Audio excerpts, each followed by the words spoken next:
Hello everybody, this is Maurice and I'm back for another beer review. Today we're back to mainstream lagers, American lagers.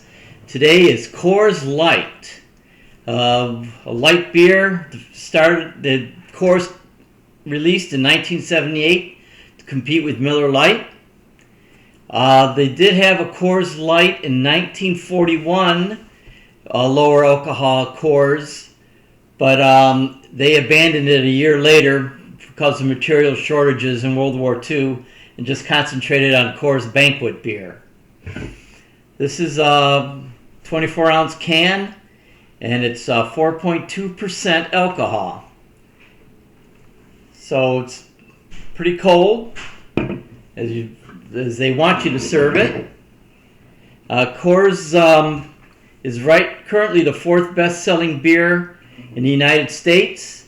In the mid-90s, it moved up to the third highest, but other beers have overtaken it, and right now it's number 4 behind Modelo Especial, Bud Light, and Michelob Ultra. So, let's open this thing up.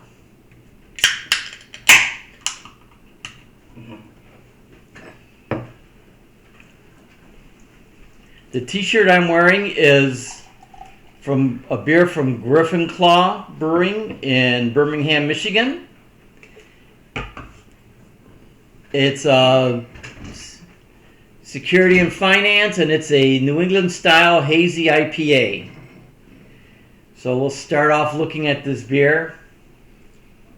Thick foam head, but really light colored, highly carbonated. You can see the bubbles. Really malty aroma. Yeah, not much in hops at all. It smells fairly sweet.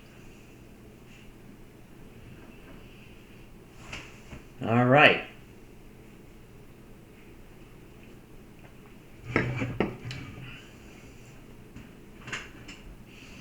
Really thin, as you would expect from a light beer. Not a lot of flavor. Kind of dry though in the finish.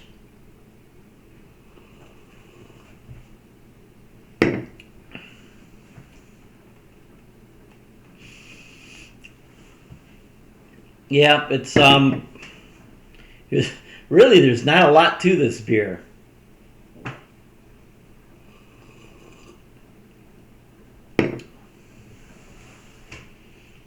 I mean, it does taste like beer, but once again, they use corn syrup. I wonder if that's something that Molson Coors is using in their American lagers now, since Miller High Life has the same ingredient, which is disappointing.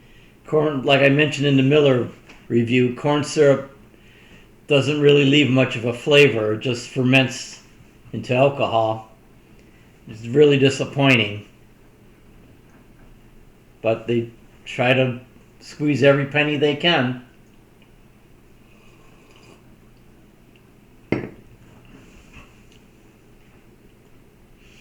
Yeah, very thin beer. Not a lot of flavor. Not even that sweet. Like the aroma had some sweetness to it.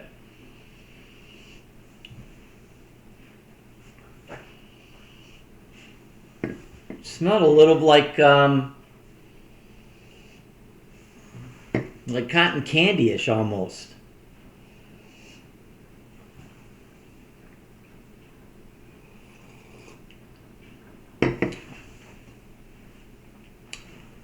But a definite thin malt flavor.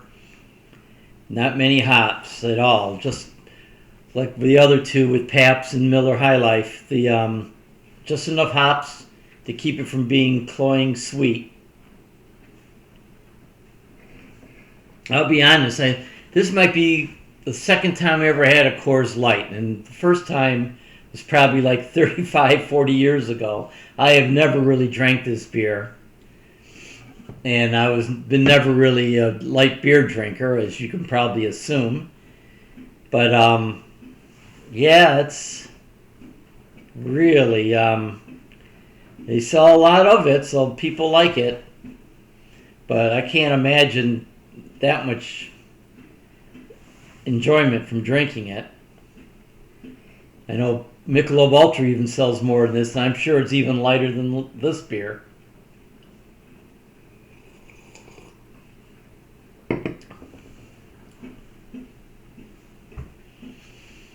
Yeah, one weird thing about Coors before they worked out their deal with Molson, which is kind of funny considering how light their beers are, is that when SAB Miller was buying up a bunch of British brewing companies, they bought a bunch of different international companies that owned British breweries.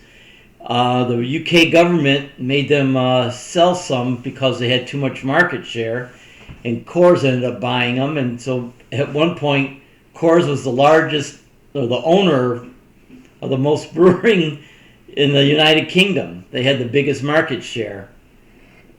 You would never thought that Coors would be big in the UK. The beer itself probably isn't, but their brands they owned were. Well, comes time for the decision. How low should I rate this? I'm going to give it a 5 out of 10. It's just, there's really nothing here. It's just a beer-flavored beverage. I don't want to knock it. People love it, but I don't. So I still think PBR is the best American lager I've had so far. So 5 out of 10 for Coors Light. And don't forget to like this video, subscribe to my channel, and hit the notification bell. And I'll see you in my next review. Bye.